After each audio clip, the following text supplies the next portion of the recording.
আসসালামু আলাইকুম বন্ধুরা, কেমন আছেন আপনারা সবাই? আশা করি সবাই ভালো আছেন, আমিও ভালো আছি। আজকে আমি আপনাদের মাঝে নতুন একটা রেসিপি নিয়ে হাজির হলাম। আশা করি আপনাদের অনেক অনেক ভালো লাগবে। তো বন্ধুরা, কোনো রকম ওভেনের প্রয়োজন নেই বা কোনো রকম ননস্টিকের কড়াইয়ের দরকার নেই। শুধুমাত্র স্টিলের হাঁড়ি কড়াই থাকলেই এত সুন্দর এই রেসিপিটা বানিয়ে নেওয়া যায় বাসায়। তো চলুন শুরু করছি আজকের রেসিপি। তো বন্ধুরা, আজকের রেসিপি চিকেন বেড রেসিপি অনেক সহজে কিভাবে বানাই সেটাই বানিয়ে দেখাবো। তো তার জন্য এখানে আমি কিছু চিকেনের টুকরো নিয়ে নিয়েছি, কেটে বেছে ধুয়ে পরিষ্কার করে নিয়েছি। তা এখন আমি একটা একটা কড়াই বসিয়ে দিয়েছি, কড়াইতে কিছুটা পানি দিয়ে দিয়েছি। এখন চিকেনটা আমি কিছুক্ষণ সিদ্ধ করে নিব। এখানে আমি একটা বল নিয়ে নিয়েছি স্টিলের। তো এরপরে আমি এখানে কিছু হালকা কুসুম গরম পানি দিয়েছি আর দিয়ে দিচ্ছি 1 টেবিল চামচ পরিমাণ ইস্ট।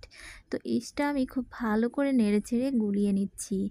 হালকা গরম পানি দিয়ে ইস্টটা গুলালে অনেক সুন্দর এটা কাজ করে আর অনেক সুন্দর সফট হয়, আটাগুলো অনেক সুন্দর ফুলে ওঠে। তো এরপরে এখানে আমি লবণটা দিইনি, লবণটা পরে দিব।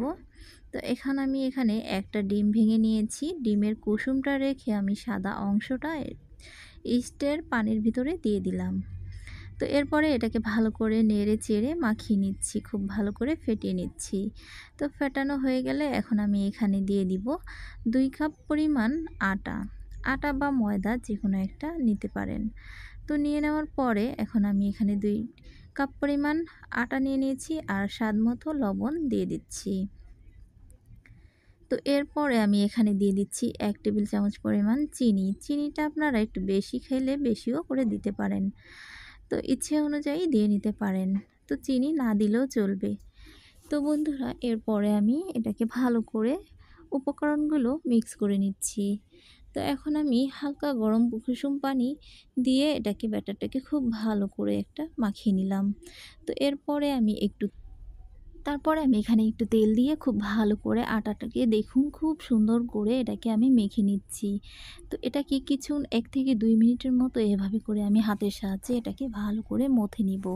এতে খুব সুন্দর একটা সফট ডো তৈরি হবে। তো এরপরে আমি এটাকে কিছুক্ষণের জন্য 1 থেকে আধা ঘন্টার জন্য এটাকে ঢেকে রাখতেই হবে। 1 ঘন্টার জন্য তো এটাকে ঢেকে রাখতে হবে, কিন্তু একটু হাতে সময় নিয়ে এই ডোটাকে একটু ঢেকে রাখতে হবে। তো বন্ধুরা, এরপরে চিকেনটা দেখুন আমি সুন্দর করে এটাকে ছাড়িয়ে নিয়েছি হাতের সাহায্যে। তো এরপরে আমি একটা কড়াইতে কিছু পেঁয়াজ, একটু তেল আর কিছু পেঁয়াজ ভেজে নিলাম।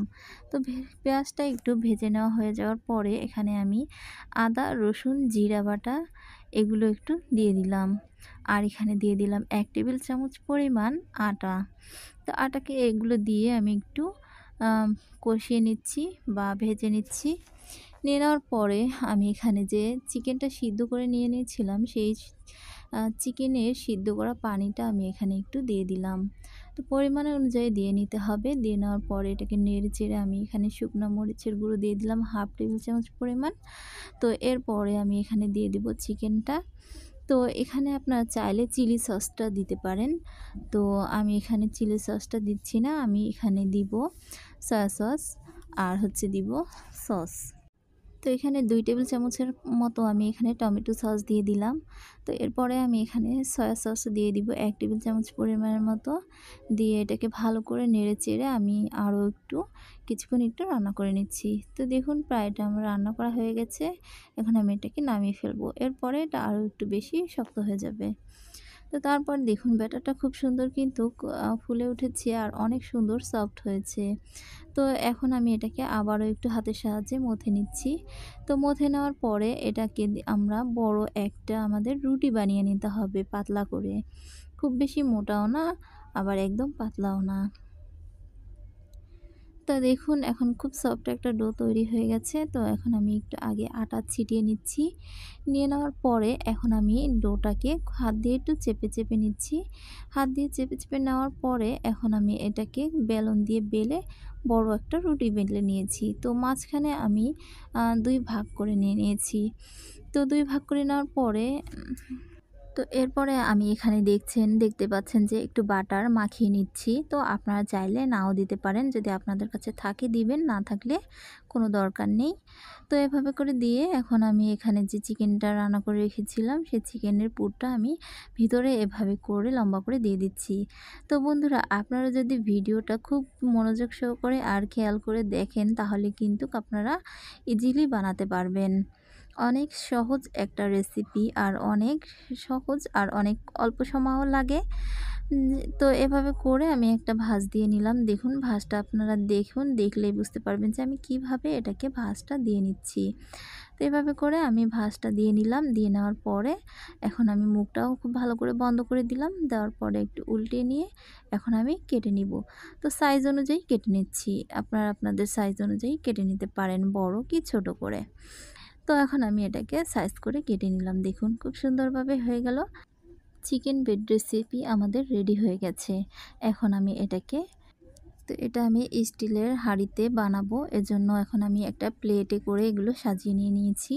তো নিয়ে নেওয়ার পরে আমি এখানে ডিম ব্রাশ করে দিয়েছি উপরে। ব্রাশ করে দেওয়ার পরে এখানে আমি তিল ছিটিয়ে দিচ্ছি। আপনারা চাইলেও দিতে পারেন তিল, নাও দিতে পারেন, বা কালো জিরা পছন্দ হলে কালো জিরাও উপরে ছিটিয়ে দিতে পারেন। তো এই যে দেখুন এখন আমার চিকেন বেডগুলো একদম রেডি হয়ে গেছে। এখন আমি এটা চুলায় একটা হাঁড়িতে বালু দিয়ে দিয়েছি, তারপরে একটা স্ট্যান্ড দিয়ে দিয়েছি। দিয়ে দেওয়ার পরে আমি কিছুক্ষণ 5 মিনিটের মতো এটা ফ্রি হিট করে নিয়ে নিয়েছি। তারপরে এখানে আমি বেডগুলো বসিয়ে দিয়েছি। এখন আমি এটাকে ঢেকে প্রায় 10 থেকে ঠিক 15 মিনিটের মতো এটাকে আমি রান্না করে নিব। তো 10 থেকে 15 মিনিটের পরে দেখুন কতটা সুন্দর মাশাআল্লাহ হয়েছে। কালারটাও অনেক সুন্দর হয়েছে। তো একদম খুব সুন্দরভাবে দেখা যাচ্ছে যে একদম ওভেনে যেরকম বেক করলে যেরকম হয় ঠিক সেরকমটাই হয়েছে। তো এটা দেখুন একদম চুলায় করা, বোঝা যাচ্ছে না যে এটা গ্যাসের চুলায় আর সিলভারের পাতিলে এভাবে করেও চিকেন বেড রেসিপি দেখুন কত সুন্দর হয়েছে। যেমন সুন্দর কালার হয়েছে তেমন সুন্দর দেখতে হয়েছে। এক কথায় বলতে দেখতে জাস্ট ওয়াও, আর খেতেও আলহামদুলিল্লাহ অনেক ভালো লাগবে। তো বন্ধুরা, আপনারা এই রেসিপিটা অবশ্যই বাসায় ট্রাই করবেন। কোনো রকম ওভেনের প্রয়োজন নেই বা কোনো রকমের বাড়তি কোনো খরচের প্রয়োজন নেই। শুধু বাসায় থাকা উপকরণ দিয়েই আমরা এই চিকেন বেড রেসিপিটা বাসায় বানিয়ে ফেলতে পারি। তো বন্ধুরা, আশা করি আজকের এই রেসিপিটা আপনাদের কাছে অনেক অনেক ভালো লেগেছে। ভালো লাগলে অবশ্যই লাইক, কমেন্ট, শেয়ার করবেন। আর এরকম সহজ সহজ রেসিপি দেখার জন্য আমার চ্যানেলটা অবশ্যই সাবস্ক্রাইব করবেন। তো বন্ধুরা দেখুন, দেখতে অনেক নরম হয়েছে, আর খেতে মাশাআল্লাহ অনেক ভালো লাগছে খেতে। এগুলো কিন্তু বাচ্চাদের টিফিনেও দিতে পারেন বা বিকেলের নাস্তায়ও খেতে পারেন। তো বন্ধুরা, আজকের মতো এখানে বিদায় নিচ্ছি। আল্লাহ হাফেজ।